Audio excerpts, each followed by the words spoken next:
Nous sommes avec Mademoiselle Web Marketing, la Mademoiselle Web Marketing. Bonjour à toi Nina et bienvenue. Salut Nicolas, merci de t'accueillir dans ton podcast. C'est avec grand plaisir. Alors, il manquait de présence féminine et au-delà de ça, il y a pas mal de sujets d'expertise que tu vas pouvoir nous apporter, dont notamment l'affiliation, mais pas que, parce que j'ai envie de te faire parler aussi de ta chaîne YouTube et d'autres choses autour. Donc, avant toute chose, avant de commencer, est-ce que tu peux te présenter à nous dire qui tu es, ce que tu fais et voilà. Ouais, alors c'est vrai qu'on est peu de femmes dans le web marketing, mais tant mieux pour moi. Alors, donc je suis Nina Abo, j'ai 27 ans actuellement et je suis web entrepreneuse depuis 2015. Hmm. Et je me suis spécialisée dans l'affiliation. Donc, à la base, je parlais un peu de web marketing en général. Et j'ai voulu vraiment me spécialiser dans l'affiliation parce que c'est ce que je faisais depuis plusieurs années. À l'époque, quand j'étais étudiante aussi, voilà, j'avais déjà mon indépendance grâce à l'affiliation. Et donc, aujourd'hui, j'aide vraiment les entrepreneurs à diversifier leurs revenus grâce à l'affiliation en recommandant les logiciels qu'ils utilisent, les formations qu'ils ont testées, avec lesquelles ils ont pu avoir des résultats, etc. Donc voilà pour la D'accord. présentation. Intéressant. C'est intéressant parce que justement, effectivement, l'affiliation, c'est quelque chose qui est pas suffisamment bien exploité. Avant de commencer, est-ce que tu pourrais définir rapidement ce que c'est que l'affiliation pour celles et ceux qui ne connaîtraient pas, et qu'est-ce que l'affiliation pour toi aussi? Ouais, alors l'affiliation en fait c'est être une personne un peu entre le client et le vendeur. Hmm. Et donc, comme nous, on va faire un peu de travail de marketing, on va être commissionné, on va avoir un pourcentage sur les ventes qu'on va réaliser. Donc, en fait, sur Internet, on s'inscrit à un programme d'affiliation. Le programme va nous donner un lien d'affiliation. Donc, en fait, ça ne change absolument rien pour le client. C'est une URL, il va cliquer sur une URL. Mais nous, en tant qu'affiliés, on va avoir un petit code dans l'URL. Et donc, l'ordinateur va savoir que le client est venu grâce à nous, en fait. Hmm. Donc, c'est super top parce que on n'a pas besoin de créer de produit, ça c'est génial. C'est bien pour les débutants, ceux qui n'ont pas forcément de temps ou ceux qui veulent tout simplement diversifier leurs revenus. On ne s'occupe pas non plus du service après-vente. Enfin bref, Hmm. c'est énormément d'avantages. Donc voilà ce que c'est l'affiliation et les intérêts vraiment de l'affiliation. Hmm. Donc, ouais, donc du coup, tu recommandes finalement, tu es ambassadeur ou ambassadrice, ambassade. Ah, ambassadrice. Ah, Ambassadrice. ambassadrice. Oula. On va. C'est un podcast matinal, donc tout le cerveau, on va dire, n'est pas encore bien réveillé, n'est pas encore bien hydraté. On dira ça. Et donc du coup, en gros, tu es l'ambassade. Tu es l'ambassade du pays, et c'est là que finalement une personne va euh, va avoir un produit, un service. Toi, tu recommandes la personne et donc tu touches ta commission là-dessus. Et un peu comme par exemple, on pourrait imaginer de façon un petit peu très différente une personne, une célébrité sur Instagram ou autre, qui va montrer une paire de chaussures Nike ou une autre marque de vêtements, de cosmétiques ou autre. Et à côté, au retour, eh bien, elle va toucher une commission de la personne qui fait de la boîte. Sauf que là, sur l'affiliation, ce qui est très intéressant, ce que je trouve génial, c'est que finalement, en fait, le volume de vente va être directement monitoré. Donc, du coup, la personne qui vend le produit va permettre de dire, ben, OK, toi, tu sais combien tu sais combien tu dois gagner sur X ventes. T'as fait X ventes et c'est ça. Ouais, c'est ça. Ouais, ambassadeur, c'est vraiment être fan de quelque chose qu'on utilise et donc de le recommander. Et Mm. donc, en faisant l'affiliation, le nombre de ventes qu'on peut réaliser, c'est directement de notre responsabilité. C'est pas juste un vendeur dans un magasin, s'il fait 100 ventes, il va avoir peut-être 100 euros de plus sur sa paye. Nous, là, c'est si on fait 100 euros de vente et qu'on a enfin, c'est un produit qui coûte 100 euros et qu'on en vend plusieurs et on touche 50%, à chaque fois on touche 50 euros, bah, au final, si on en vend énormément, tout l'argent, c'est pour nous. Donc ça, C'est c'est juste. vraiment intéressant. C'est vrai, c'est un très beau levier. Et puis en plus, comme tu le précisais, t'as pas à prendre du temps après derrière à créer le contenu parce que ça, quand même, c'est un temps de travail que finalement tu peux dédier à continuer à faire plus de promotions ou à promouvoir d'autres produits. Ouais, surtout pour les débutants, parce qu'on n'ose pas forcément créer un produit. Parfois même, on va créer un produit et ça ne va absolument pas fonctionner parce que ça répond pas à un besoin du marché. Là, on sait qu'il y a déjà un produit qui fonctionne bien. On n'a plus qu'à le recommander. On peut même en fait aller voir pour certains produits les taux de conversion, les taux de remboursement. Je pense par exemple à des logiciels que je recommande sur Giviso, donc c'est une plateforme d'affiliation américaine. Et là, on a plein de statistiques qui sont très intéressantes. On peut voir le taux de conversion. Si par exemple le taux de conversion est à 10% et que derrière on a une audience à peu près similaire, on est certain de ne pas se rater en fait et faire énormément de ventes. Intéressant. Et du coup, où c'est que tu les trouves, ces produits-là? Ces produits, services, formations? Alors, à la base, on a des plateformes vraiment d'affiliation spécifiques comme ClickBank, comme un TPE. Mais plus le temps passe et moins je recommande vraiment ces plateformes-là. Je recommande plutôt en fait de tout simplement de taper dans Google une thématique qui nous intéresse et de voir les sites internet. Et tout en bas du site internet, on peut voir parfois écrit un petit affiliation, devenir affilié. Et donc, c'est des personnes qui passent par des plateformes d'affiliation qui sont privées ou leur propre plateforme d'affiliation, comme ClickFunnels, Hornibox le fait très bien. Et donc, on peut être affilié comme ça. Ils ont créé leur propre tunnel de vente qui convertit bien derrière. On sait que c'est un formateur de qualité. Et donc, pour moi, ce sont ainsi les meilleurs vraiment produits à trouver. Ou alors des personnes qu'on suit déjà ou des logiciels qu'on a déjà testés, qu'on utilise tous les jours. Il faut savoir que 80% de ce qu'on utilise, ça peut être recommandé en affiliation. Donc, il n'y a pas trop de problème pour trouver des bonnes choses. D'accord, ouais. Oui, oui, c'est vrai que le marché a énormément évolué. Moi, je me rappelle, il y a 5 ou 6, 7 ans en arrière, c'était compliqué de trouver de l'affiliation. Et là, aujourd'hui, comme tu dis, c'est finalement, tu trouves, en fait, c'est le classique, c'est tu as regardé un bon film au cinéma, c'est génial, tu vas en parler à tout le monde parce que tu as kiffé le film. Sauf que, UGC, Gaumont et compagnie vont pas te filer une Ouais, émission. ouais, exactement. Et là, on a comme. Alors aussi, autre point, c'est que moi, je vais te faire une confidence. Je suis médiocre en affiliation. Je suis très mauvais. Je n'arrive pas à faire de l'affiliation. J'arrive à vendre mes produits. Ça, c'est pas un problème. Mais à chaque fois que j'ai tenté de l'affiliation, c'est d'ailleurs pour ça aujourd'hui que je n'en fais plus ou de façon très ponctuelle, ça ne marche pas trop pour moi. Donc, du coup, ça amène à un point évident, c'est que finalement, il y a tout un art, toute une manière, toute une façon de faire pour faire de l'affiliation. Qu'est-ce que tu recommanderais à quelqu'un comme moi qui est médiocre dans le sujet? Alors, déjà, on pense que pour faire de l'affiliation, il faut avoir énormément de trafic. Pas forcément. Il faut surtout se positionner sur les bons mots-clés. Par exemple, pour faire vraiment de l'affiliation qui fonctionne, vous avez un site internet ou une chaîne YouTube, eh bien, la plupart des gens, il faut savoir qu'il y avait une étude qui était réalisée, c'était qu'il y avait 3/4 des personnes qui faisaient des recherches sur Internet avant d'acheter quelque chose. Donc, qu'est-ce qu'ils vont taper dans Google? Ils vont taper, par exemple, avis pour, je sais pas, acheter telle trottinette électronique, avis pour la formation de Jean-Jacques.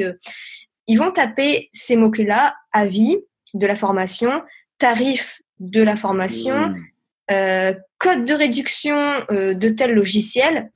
Donc vous, en fait, vous allez tout simplement créer des vidéos ou des articles de blog avec ce mot-clé-là dans le titre. Et en fait, le trafic va venir naturellement et vous n'avez plus qu'à mettre votre lien d'affiliation dans l'article. Donc ça, c'est par exemple une des techniques. On peut aussi, par exemple, proposer un remboursement si la personne passe par notre lien d'affiliation.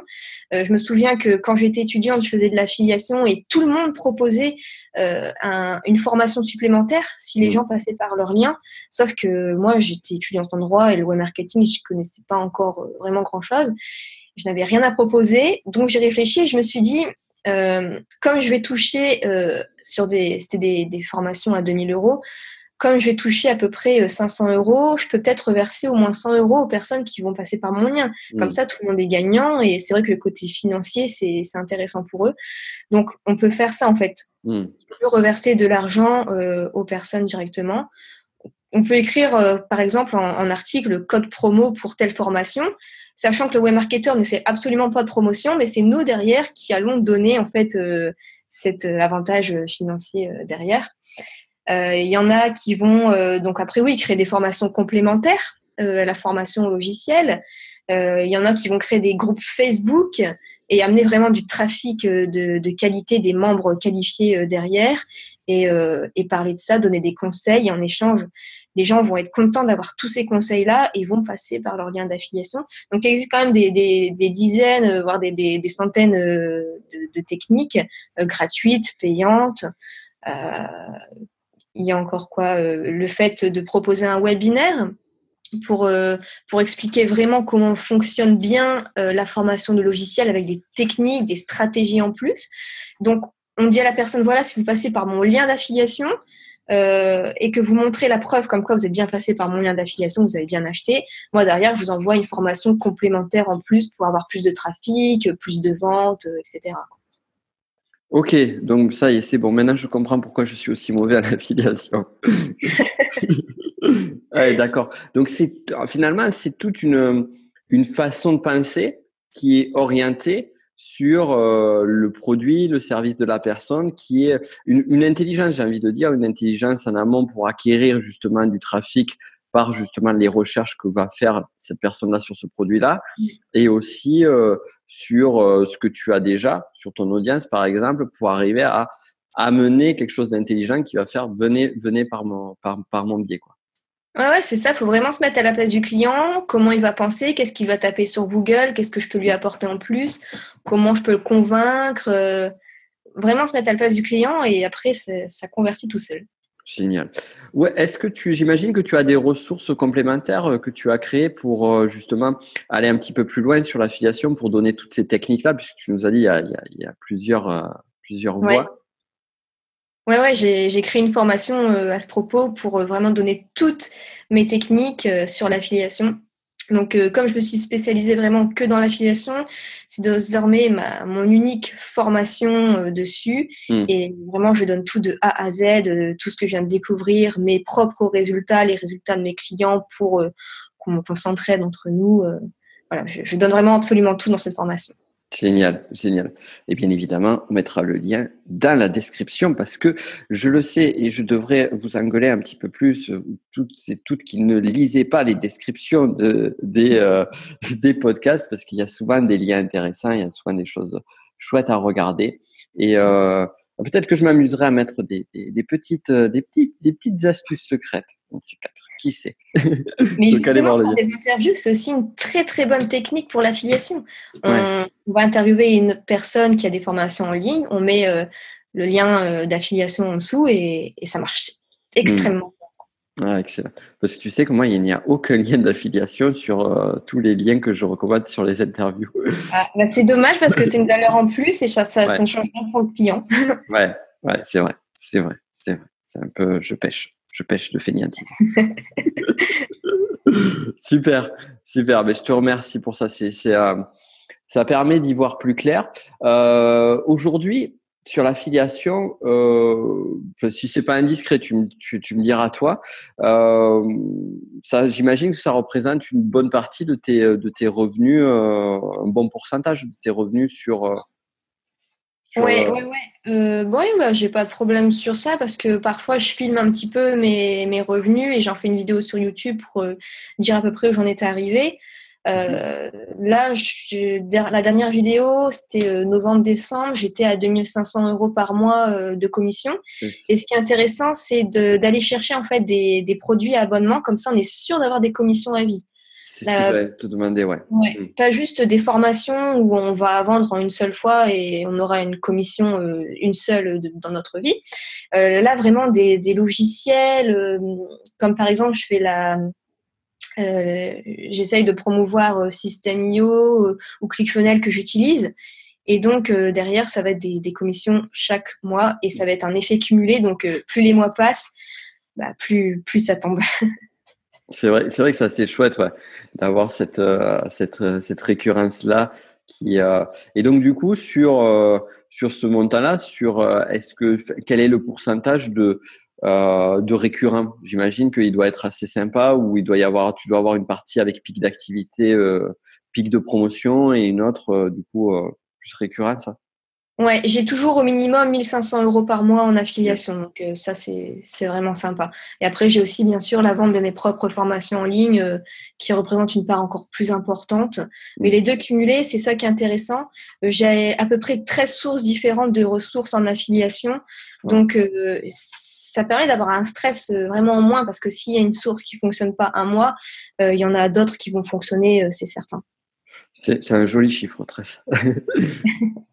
C'est que du coup, oui, donc du coup, ça me fait penser en fait à un autre type de philosophie qui finalement est très proche et complètement liée. C'est cette notion de diversification des sources de revenus.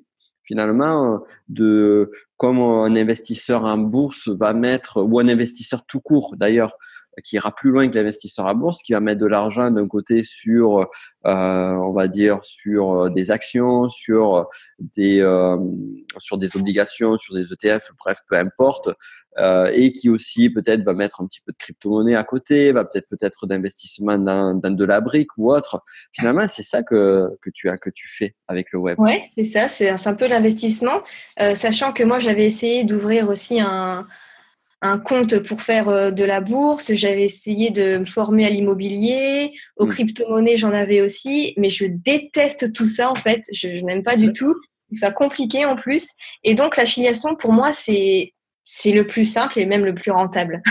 Ça, c'est intéressant. C'est intéressant. Donc, ce que j'ai, ouais, c'est finalement en fait ton approche de l'affiliation, c'est une approche d'investisseuse, si je comprends bien. Oui, au final on peut dire ça, ouais, ouais. Ouais, c'est marrant finalement et du coup on voit l'approche de façon différente. Et du coup, si par exemple tu as donc un revenu récurrent avec une source d'affiliation, est-ce qu'à un moment donné on peut imaginer que ça va se périmer avec le temps ou que ça va se réduire?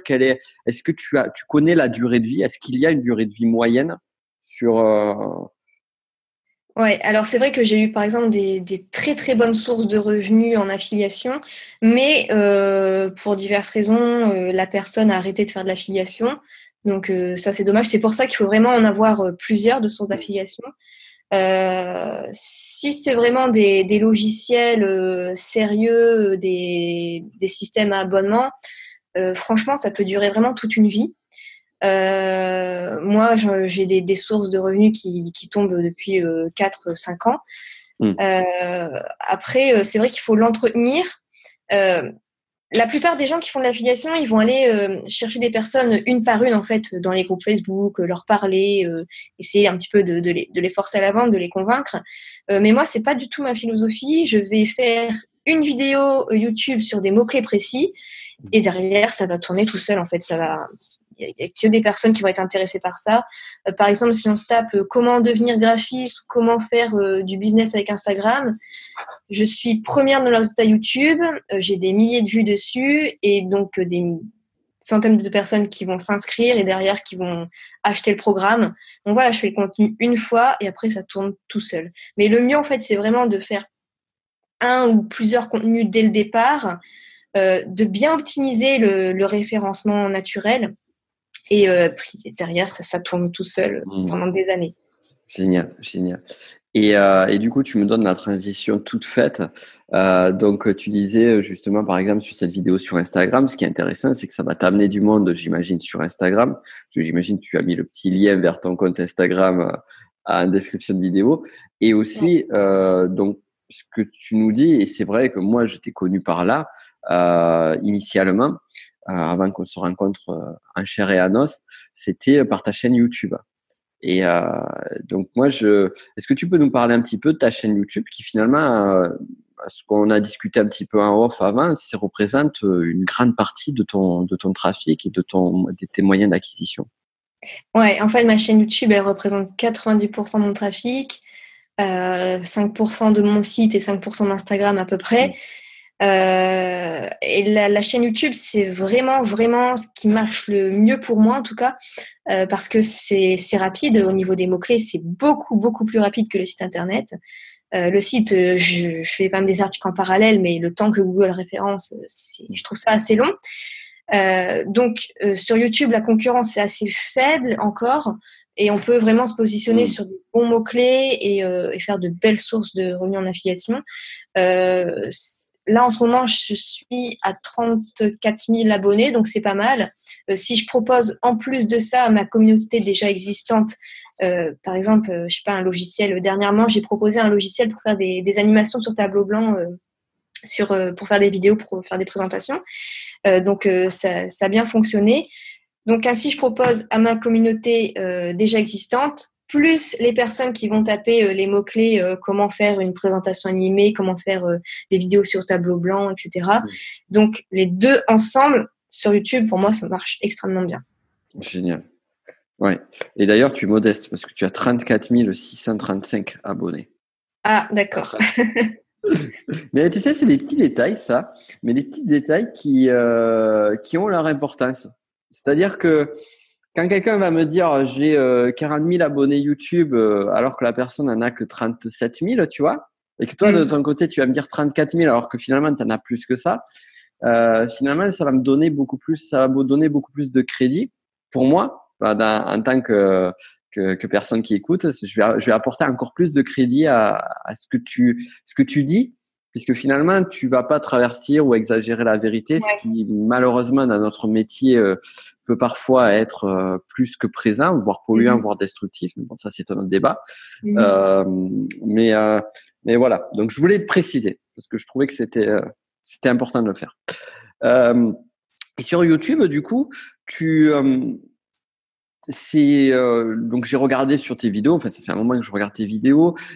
C'est très qualitatif, je trouve. J'aime bien. Tu vois, il y a le générique au début, que je trouve génial, parce que du coup là, on voit vraiment un côté très professionnel qui apparaît. Est-ce que tu as des conseils justement sur le fait de développer une chaîne YouTube, parce que finalement 34 635 abonnés, on fait l'interview précisément, il y en aura probablement plus quand vous l'écouterez. Est-ce que tu pourrais nous donner des conseils, parce que tu fais quand même partie, on va dire, dans le domaine de la formation en ligne, du business de la connaissance, tu es plutôt sur le haut du panier en termes d'abonnés YouTube. Ce que j'ai toujours fait depuis le début de ma chaîne YouTube, c'est d'être régulière et de publier 2 vidéos par semaine, le mardi et le dimanche à 17h. Et à un moment, c'était écrit sur mon bandeau que voilà, je publiais 2 vidéos par semaine. J'avais supprimé ça, en fait, je me disais c'était trop une pression, mais je continuais de le faire et grâce à ça, en fait, mon nombre d'abonnés continue d'avancer parce que bien sûr, sans vidéo, on a moins de trafic. Donc vraiment d'être régulière. Moi, je conseille 2 vidéos par semaine, c'est très bien. Ensuite, surtout, toujours les mots-clés. Allez voir les chaînes des concurrents, trier par les vidéos les plus populaires, regardez juste le titre et donc le mot-clé principal qui est recherché. Soit écrire exactement le même titre ou soit écrire un titre similaire mais toujours avec le mot-clé à l'intérieur et créer son propre contenu. Donc voilà, juste vraiment regarder le titre mais ne pas regarder le contenu parce que sinon on va être influencé. On peut faire ça pour les chaînes concurrentes. On peut faire ça pour les chaînes américaines dans le même domaine également. Il y a juste à traduire en français le titre et faire la même chose. Moi, c'est ce qui m'a principalement aidé. Et ce que je faisais aussi au début pour gagner rapidement des abonnés, c'est que je suivais tous mes concurrents et j'allais commenter à chaque fois qu'ils publiaient une nouvelle vidéo. J'avais la petite cloche de mise, donc j'avais tout de suite la notification. Je regardais la vidéo entièrement et s'ils avaient oublié de préciser des choses par rapport au sujet, eh bien, je commentais en approfondissant des choses, en mettant des choses complémentaires pour bien montrer en fait que je m'y connaissais. Comme ça, les personnes qui vont regarder la vidéo et voir le commentaire juste en dessous, ils vont dire tiens, c'est intéressant, je vais liker le commentaire, je vais être tout en haut des commentaires, donc je vais être le premier commentaire. Et en voyant du coup mon pseudo Mademoiselle au marketing, ils vont dire tiens, elle doit s'y connaître en plus, je vais aller voir sa chaîne. Et hop, je piquais tous les abonnés de excellent. Et ça, justement, mais c'est bien parce que tu viens de donner pas mal d'infos. Je me suis toujours demandé si cette stratégie de faire des commentaires qui demandent du temps était une stratégie payante. Donc, toi, tu confirmes que c'est une stratégie Ah payante? oui. Ah, je faisais énormément ça au début. Maintenant, je ne le fais plus parce que les abonnés, à force, ça fait un effet cumulé, ils arrivent tout seuls. Mais c'est ce que je faisais énormément au début. Mais bon, maintenant, je me suis désabonnée des concurrents pour pas non plus être trop influencée par leurs vidéos et faire vraiment mon propre contenu. Ouais. Ouais, tu n'as plus ce besoin-là, on va dire, c'est un besoin. Ça, c'est une très bonne technique que tu viens de nous donner là pour justement quelqu'un qui débuterait, qui lance Ouais, sa chaîne. exactement. Hmm. J'ai eu ainsi 1000 abonnés en 3 mois, donc c'est Waouh. rapide. Je venais de commencer ma chaîne YouTube et grâce juste aux techniques là que j'ai données, j'ai eu très rapidement des abonnés. Et YouTube aime ça, de voir des chaînes YouTube qui montent très vite, hein, comme ça. Ouais. Il aime beaucoup. Et tiens, mais du coup, une question, je vais te poser une question, tu vois, un peu plus égoïste, on va dire. Euh, Tu vois, par exemple, moi, aujourd'hui, j'ai une chaîne YouTube qui a, alors, je sais même plus combien elle a, 13 000 et des poussières. Et, euh, et justement, des poussières, c'est justement le mot, c'est qu'il y a beaucoup de poussières sur ma chaîne, dans le sens où c'est une chaîne que j'ai créée depuis le début, qui parle de nombreux domaines, de nombreuses thématiques. Et c'est vraiment une véritable question pour moi. Est-ce que ça fait sens de continuer sur cette chaîne-là, sachant qu'il y a des thématiques très, très larges, ou vaut mieux que je casse tout, que je reparte à zéro sur une nouvelle chaîne YouTube? Toi, est-ce que tu aurais des tips, des trucs autour de ça? Justement, je pense que ta chaîne YouTube, le souci, c'est que c'est trop large. Tu vas parler de sujets vraiment Ouais. trop divers et il faudrait plutôt te spécialiser. Pas obligé de refaire une nouvelle chaîne YouTube, juste décider de te spécialiser dans un domaine vraiment qui t'intéresse plus que d'autres. Donc, dans la même thématique, mais dans un domaine beaucoup plus précis.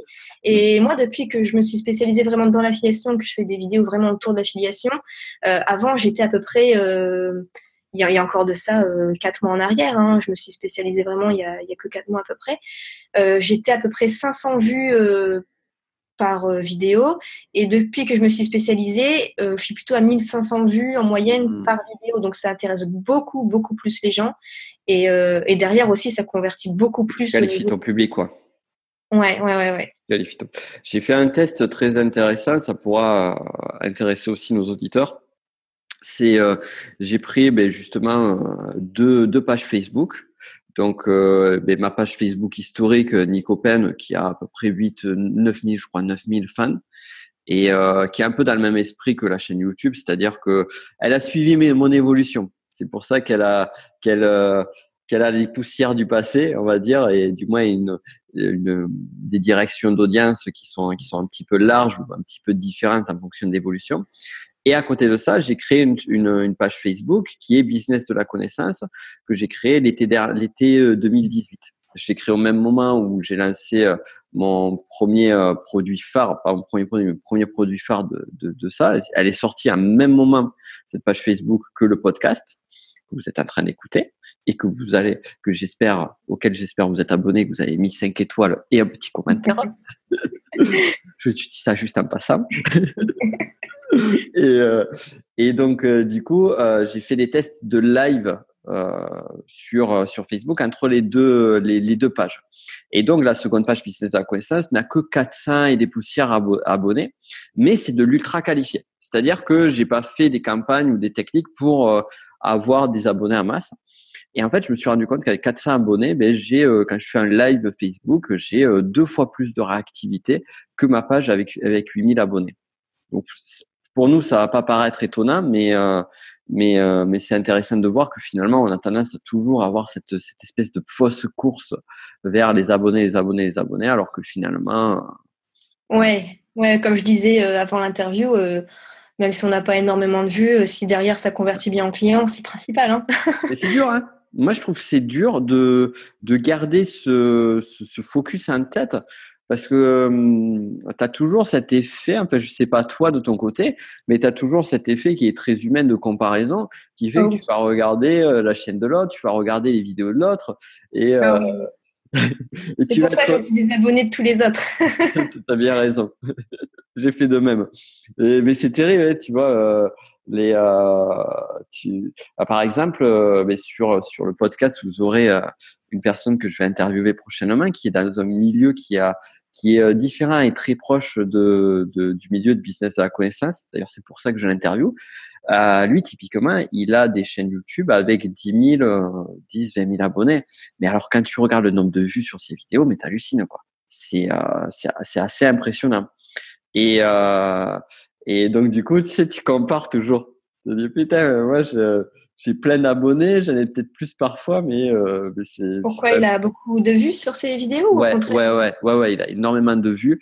Et en fait, c'est vraiment, c'est ça qui est intéressant, c'est que l'approche qui a été faite, c'est plus une approche de YouTuber qui fait que ces chaînes ont eu un gros succès rapidement, mais ne sont pas dans une dynamique comme celle qu'on peut voir plutôt dans le domaine de la formation en ligne, où finalement il y a des moules, des codes qui sont là. Et je trouve, c'est ma réflexion, on va dire en cours, elle est à un stade d'évolution, que finalement dans notre milieu, on a été formaté ou influencé dans la course à avoir plus d'abonnés, plus d'abonnés, plus d'abonnés, avec les fameux appels à l'action que l'on va dire et qu'on sait qu'il faut dire parce que c'est bon. Mais au final, est-ce que ça va pas nuire un petit peu plus? Ça, c'est une vraie question philosophique. Peut-être que toi, tu as un avis là-dessus. Alors je sais que toi de ton côté tu fais l'appel à l'action, abonnez-vous à la chaîne YouTube, cliquez sur la cloche. Et la question que je me pose, c'est que est-ce que ça fait sens aujourd'hui de le dire ou pas? C'est-à-dire que les gens qui sont vraiment intéressés vont s'abonner. Et en même temps, si on le dit, peut-être qu'on va amener effectivement plus d'abonnés, plus de personnes chez nous, mais la qualification va pas forcément être bonne. Qu'est-ce que tu en penses toi aujourd'hui? Moi, je pense qu'il faut quand même le dire parce que c'est simple de dire abonnez-vous. En fait, moi, j'annonce de quoi je vais parler dans la vidéo. Il y avait une petite transition entre le moment où j'annonce et le moment où j'explique de 2-3 secondes. Et donc, je leur dis n'oubliez pas de vous abonner, à tout de suite. Il y a une petite musique de 2-3 secondes et pendant ce temps-là, du coup, les gens ont le temps de s'abonner. Et même ce que je remarque dans les grandes chaînes YouTube, toutes les chaînes YouTube le font en disant abonnez-vous. Et moi-même, quand je regarde d'autres vidéos intéressantes et je ne suis pas abonnée, s'ils le disent, bah hop, je vais penser à le faire. Mais en fait, c'est bête, mais les gens, si on ne leur dit pas, ils ne pensent pas forcément à le faire. Ouais. Je pense que c'est un secret très, très simple, mais qui fonctionne bien pour avoir beaucoup d'abonnés. Oui, parce que tu parles à l'inconscient de la personne, donc finalement, indirectement, faut pas se leurrer non plus pour celles et ceux qui nous écoutent. C'est que quels que soient les mots qu'on dit, on influence, qu'on le veuille ou pas. Et cette influence-là, un simple mot va amener cette dynamique-là, quoi. Ouais, bah, ça me fait penser à une anecdote. Quand je t'avais rencontré en 2016, Ouais. euh, tu m'avais dit c'est quoi tes projets pour après et je t'avais répondu bah là je suis en dernière année de master et puis après quand j'aurai terminé je vais essayer d'en vivre et tu m'avais dit non faut pas dire ça, on dit pas que je vais essayer, je vais en vivre et tu m'avais fait répéter plusieurs fois. Ah oui, je me rappelle, c'est vrai.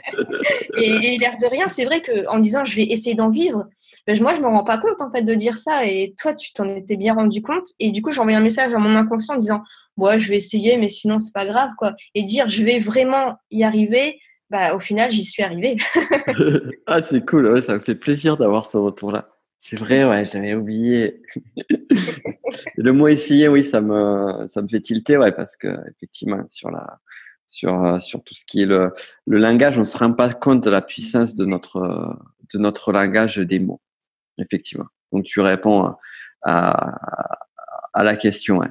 Donc, sur et cette notion, mais justement, là, on a un petit peu le fil, on va dire, ou le curseur à mettre entre acquisition de masse et acquisition qualifiée. Parce que c'est pas évident finalement. Est-ce que toi, comment tu te positionnes par rapport à ça? Qu'est-ce que tu conseilles par rapport à ça? C'est vrai que je me pose aussi beaucoup de questions par rapport à ça parce que c'est vrai qu'on aime bien avoir beaucoup d'abonnés, d'optimiser sa chaîne YouTube. Hier soir encore, j'étais en train d'essayer d'optimiser tous les mots-clés pour avoir un pic d'audience.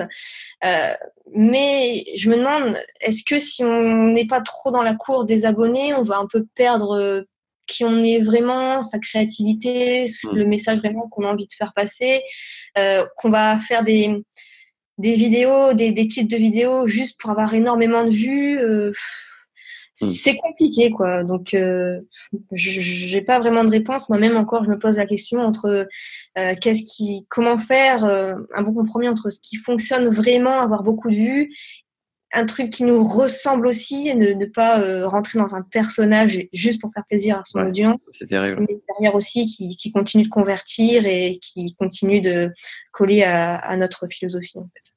C'est intéressant cette question-là parce que je me rends compte qu'on est beaucoup de personnes qui vivent bien confortablement de la formation en ligne ou de ce business-là ou même d'autres qui se posent ces questions-là, quoi. Donc c'est intéressant de dire de voir. Alors je sais pas si c'est une certaine arrivée maturation. Donc d'ailleurs vous pourrez nous le dire en commentaire ou ça pourrait être intéressant aussi.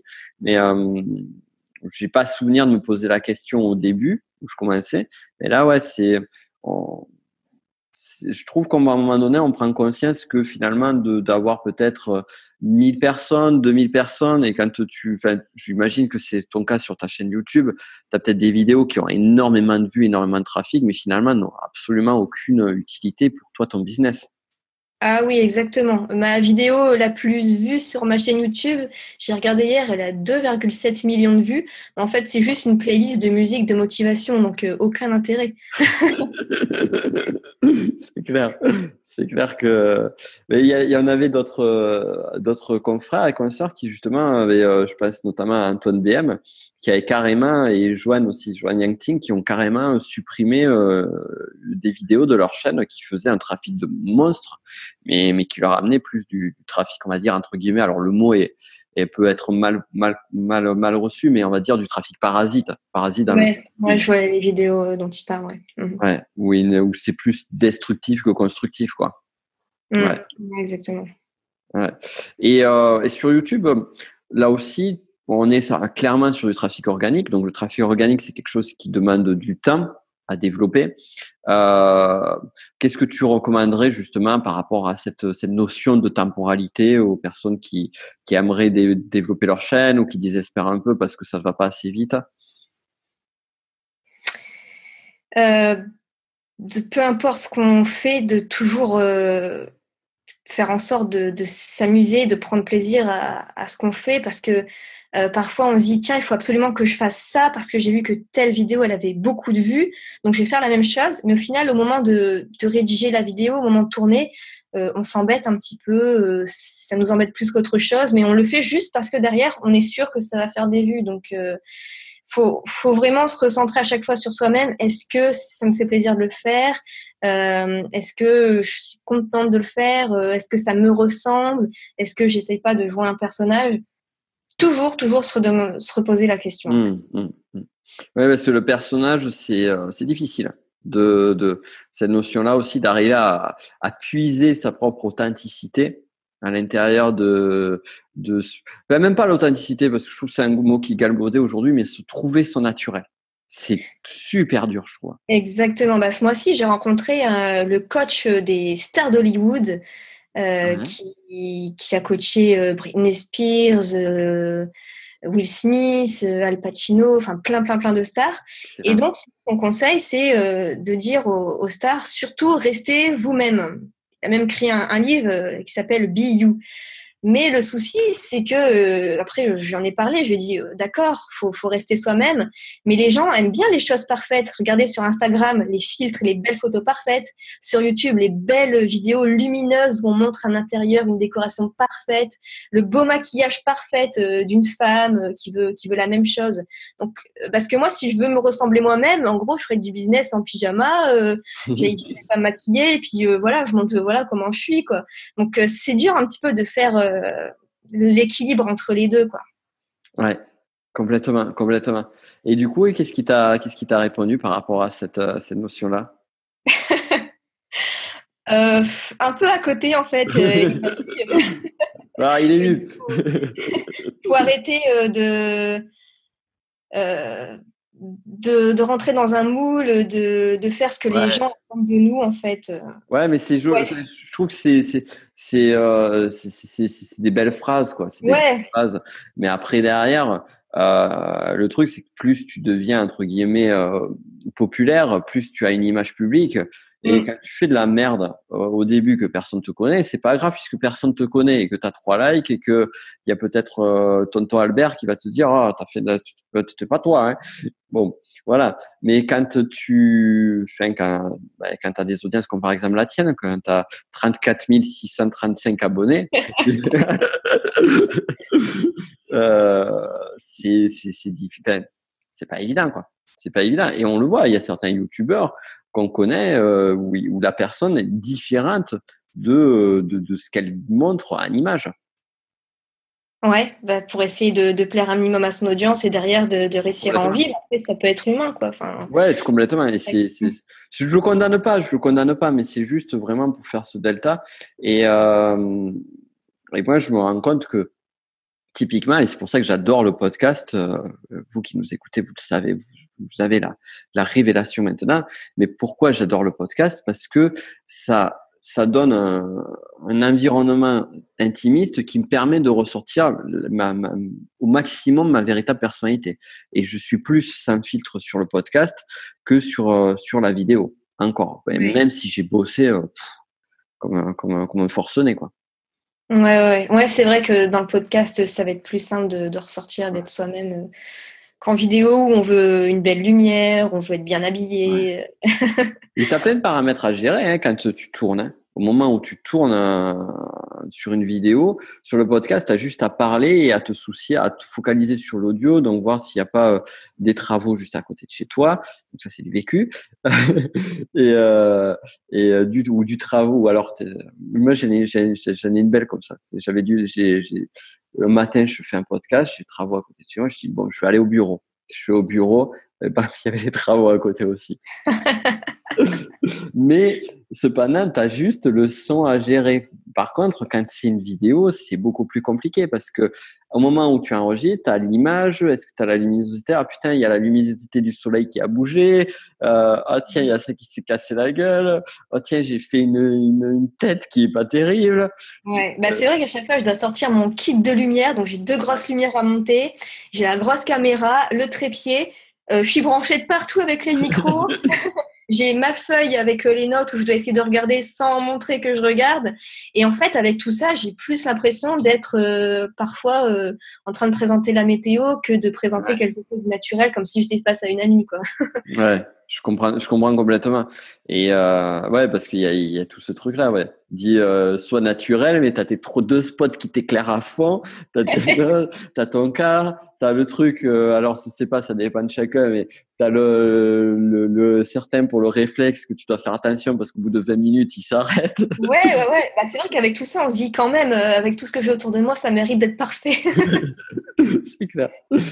Mais bon, non, soyez naturel. Fais comme si t'étais chez toi.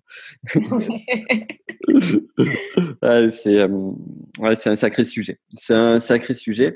Bon, on va pas aller plus loin là-dessus. J'ai surtout envie de te poser une dernière question qui pour moi est une question clé que j'aime poser à tous mes invités ou toutes mes invitées. Bon, je sais pas si tu la connais, que tu l'as entendu. C'est quel est ton plus grand échec et surtout qu'est-ce qui t'a apporté parce qu'on s'en fout des réussites.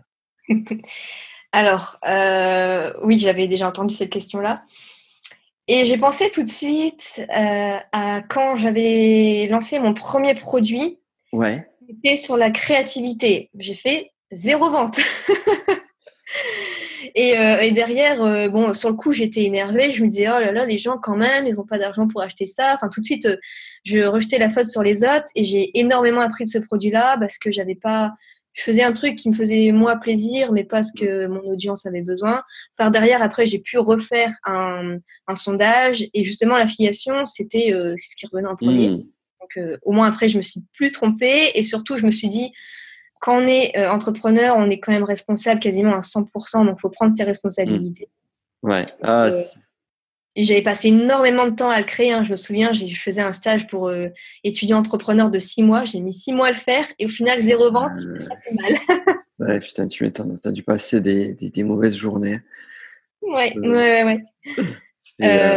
Donc, c'était ça mon plus gros échec. Après, je peux donner aussi ma plus grosse bourde dans ce milieu-là. C'est que j'avais créé une formation numérique pour les étudiants. C'était comment s'organiser en 7 jours. Et sur Stripe, j'avais mal configuré et j'avais marqué 1 900 € au lieu de 19 €. J'avais oublié la virgule. Et 2 heures après, je me disais, mince, alors quand même, les étudiants, ils n'ont même pas 19 € pour acheter ça. Je regarde Stripe, je vois énormément d'échecs de paiement de 1 900 €. Heureusement, les étudiants n'avaient pas assez sur leur compte et du coup, le paiement n'est pas passé. Oh là là. Tiens, le stress. J'avais comme ça une dizaine de paiements refusés. Heureusement, ils n'avaient vraiment pas assez sur leur compte et j'ai pu du coup rectifier ça 2 heures après, mais fou. Heureusement que tu t'adresses à cette cible. Ah putain, c'est... Ah ouais. Ah là là là là. Ça, c'est... ouais. C'est elle est pas mal, elle est belle celle-là. Elle est très belle. Du coup, j'imagine que tu fais bien attention maintenant quand oui. que tu vérifies.